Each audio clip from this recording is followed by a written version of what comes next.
Probably your throat. Most of us, at many points in our life, will have pneumococcal bacteria in our throat and our nose, having no symptoms whatsoever. Then something will happen. Say, for example, a viral infection might disrupt the little hairs that protect your inner ear.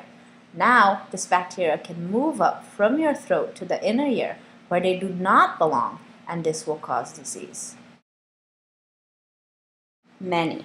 In fact, if you think of your body as this checkered board with 100 squares, only 10 squares are the human cells, and all the other 90 squares are the bacterial cells. More importantly, if you think of cells being directed by genes, then only one of these little squares is the amount of human genes in your body, and all the other 99 squares are the amount of bacterial genes in your body. So in fact, you're a combination of human and bacteria, where in some metrics, you're much more bacterial than you are human.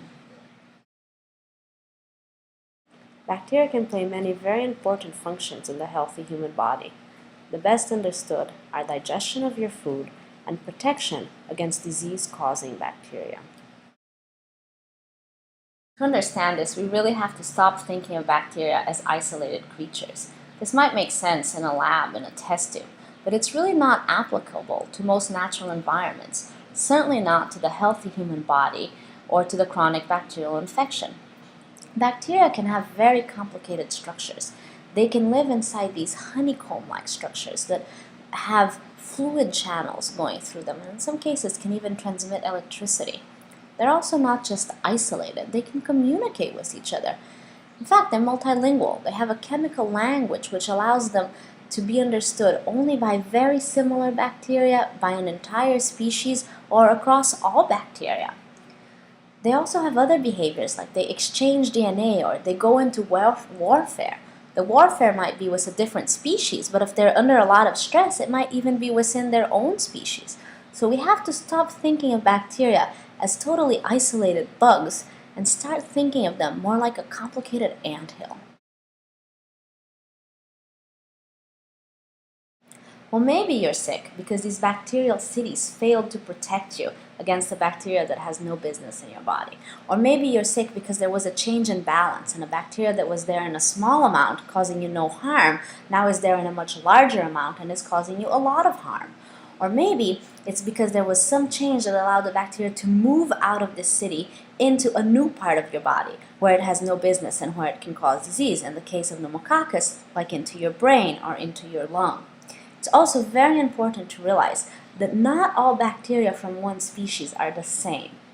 For example, in the case of streptococci, there are strains that are antibiotic resistant and other strains that are antibiotic sensitive. Some strains have these factors, these genes, that make them much more likely to cause disease, much more likely to move into your brain or your lung. These differences are very important for the capacity of a particular strain to cause disease. Here at the Center for Genomic Sciences, together with world-renowned scientists Dr. Ehrlich and Dr. Costerton, who played critical roles in understanding these bacterial cities and how they can cause chronic disease, we're going to study a very important set of pneumococcal strains. They're very important for three main reasons. First, they've been isolated from sick patients, so they can cause disease. Two, they've been isolated all over the world, so they've spread worldwide. They've been very successful. Three, they're resistant to multiple antibiotics, so they're very hard to treat. We're going to use very cutting-edge technology. The technology that we're going to use is first whole genome sequencing. This allows us to look at the DNA of a strain, every single little detail about it, and we can do this to 8 strains in the period of a week.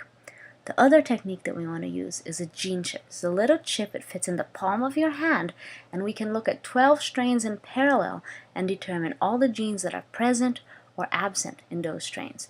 When we combine the data from both of these technologies and have whole genome sequencing of some strains and gene chip analysis of other strains, we should be able to identify what factors, what genes make these particular strains so much worse than other strains.